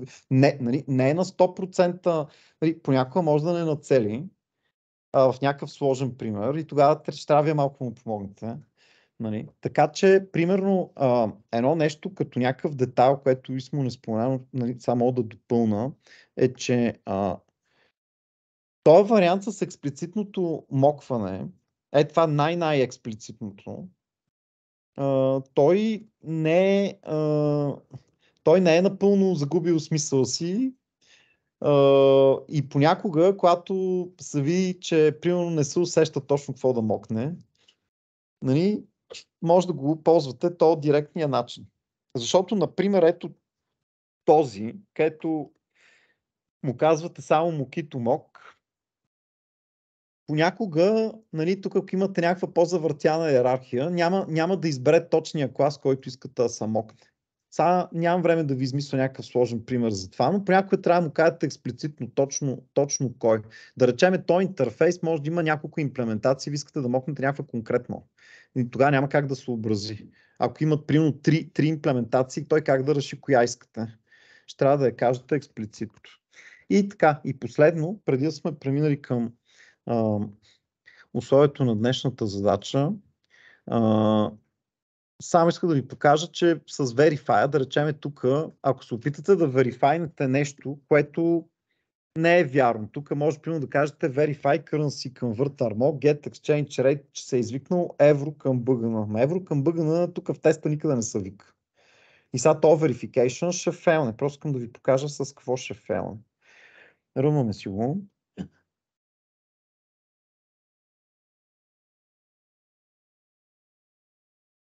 И фейлва този тест и ни казва, че wanted but not invoked get exchange rate евро към BGN. Искали сме го, ама не се е викнал. И ни казва, however, there was exactly one interaction with this mock и му се е викнал get exchange rate, само че евро към усъда. Така, това е нещо яко. И последно, наистина последно, понеже възникна един въпрос от рода на нещо с някакъв corner case, не знам кой от вас дали са в момента тук, пита на лекцията и там не бяхме 100% сигурни. Там като си говорихме за argument matchers, нали, и му казахме, ако един мога го наговоря на any int да прави нещо, Иван ли беше, да, на any int да прави нещо, пък също така го наговоря на 5, ако му подам да прави нещо друго и един вид, кое ще текне пресиданс, по-конкретното ли, по-общото ли и така. Това си направих труда и аз не знаех.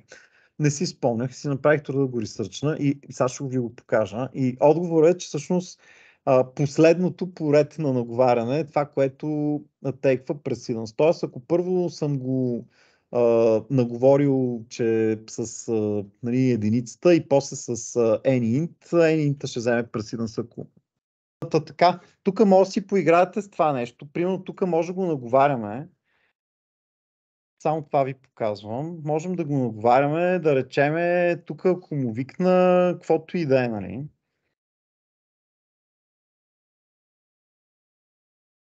Айде. Мога да му кажа от каквато и да е валута към USD да прави нещо. Мога да му кажа от каквато и да е валута към каквато и да е валута да прави нещо. и тук да връща някакъв друг рейт. Ако са така наговорени, ще връща винаги 5,7. Обаче, ако го наговоря така, ако ги разместа, тия два лена, втория ще тейкне precedence.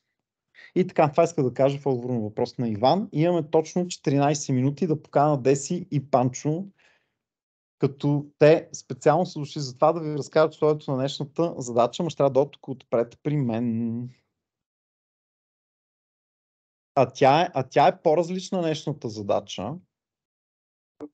Така че е хубаво да разкажат.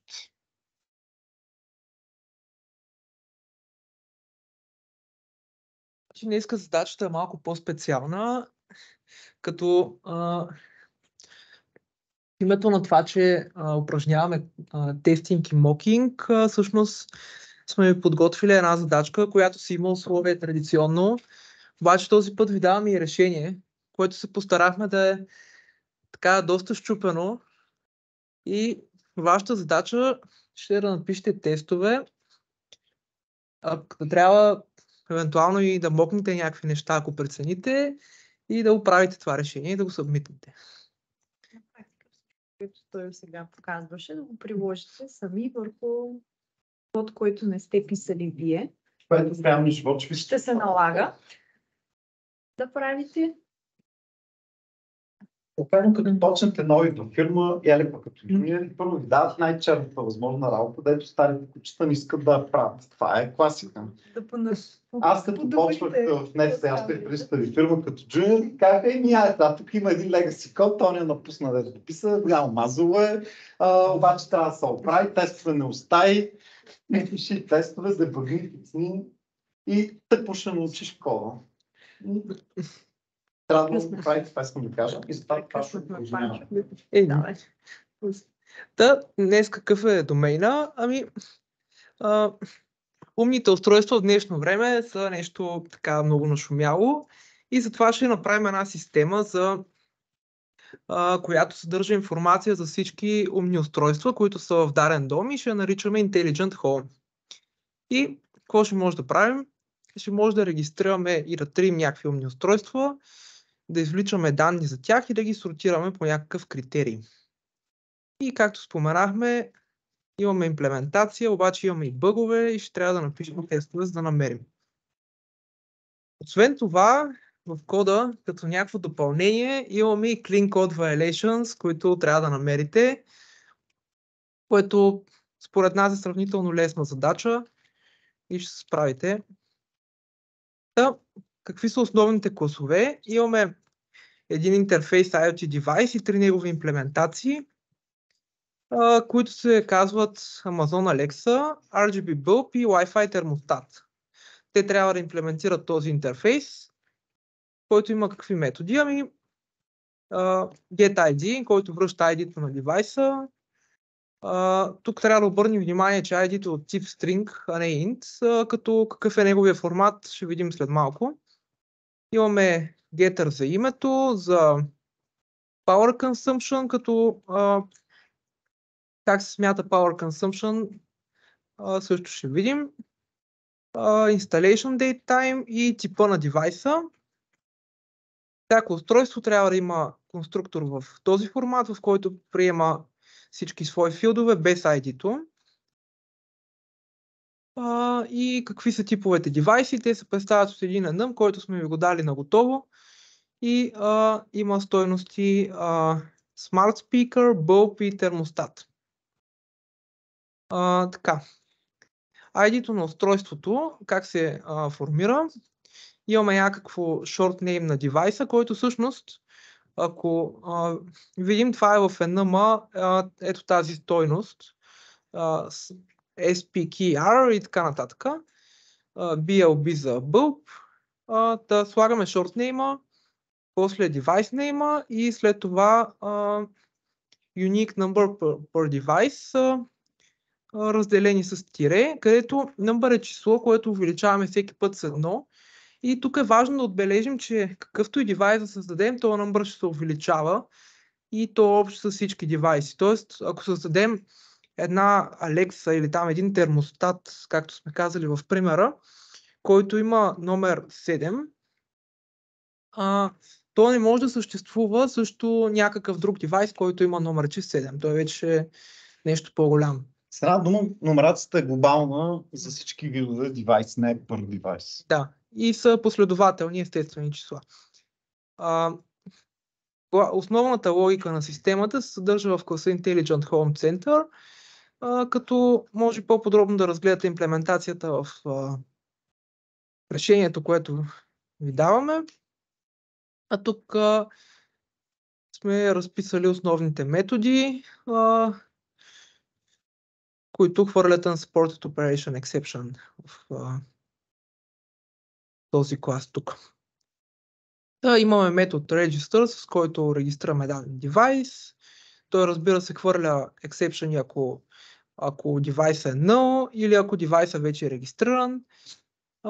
Имаме метод Unregister, който пък маха девайса от Intelligent Home Center и пак по подобни причини хвърляме illegal argument exception, ако подадем null, или пък device not found exception, ако девайса не е намерен. Освен това, може да взимаме някакъв девайс по ID и отново illegal argument exception, device not found exception, ако няма такъв девайс с call ID. Имаме get device quantity per type, като тук ако type е null, отново exception и връща броя на всички девайси, които са регистрирани от този тип в Intelligent Home Center.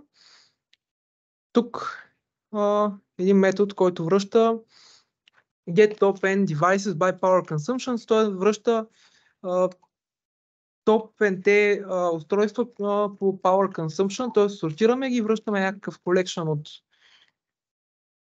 от стрингове.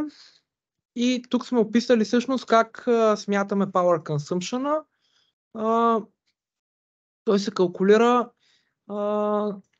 по часовете, които са между два local date time, т.е.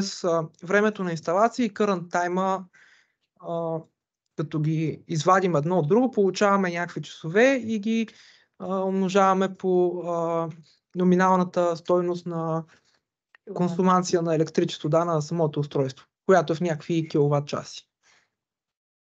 И още един метод, който взима първите N девайса по регистрация, т.е. първите N, които сме регистрирали в Intelligent Home Center. Ако N е по-голям от броя на девайсите, връщаме всички девайси и отново illegal argument exception за отрицателно число. И сега още един интерфейс, Device Storage. Това е интерфейс, който се използва за съхранение на устройствата. В момента имаме една имплементация базирана на Map и тя се казва Map Device Storage. И тук една подсказка, може да използвате Mockito, за да мокнете Device Storage и няма нужда да го тествате, защото това е някакво външно dependency, както вече дискутирахме.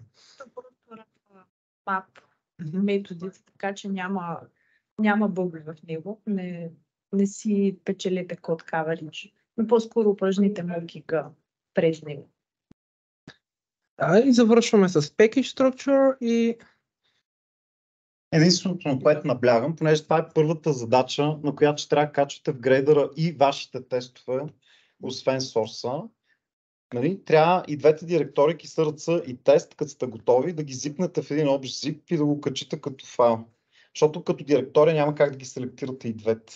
Има едно радио бутон, че там директория ли качваш, файл ли качваш. Трябва да е файл и трябва да е един и трябва да е zip, а не RAR или нещо друго. Само zip. С тия двете SRC и тест на едно ниво, двечките и така. Съответно на грейдъра вече ще се изпълняват и вашите тестове преди нашите. Ще се мери код coverage на вашите тестове и от 10 точки за днешния лаб, половината ще вземете за код coverage от вашите тестове и другата половина ще я вземете от референтните тестове, след като сте дебъгнали и фикснали решението, което нали, тук напомням, че в Resources е линкнато и може да си го викнете. Последно ви напомням, нали, че тече дедлайна за домашно 1. Ако не може да скелнете слабовете, дайте приоритет на домашно едно. Тестовете няма значение как се казват, но е хубаво да са по конвенция. Да. Не. Това 41 пъти. Какво? 41. То е само за нашите, само за... Добре, айде чао, че тук ни изгонват. Хубав уикенд и успех с задачките.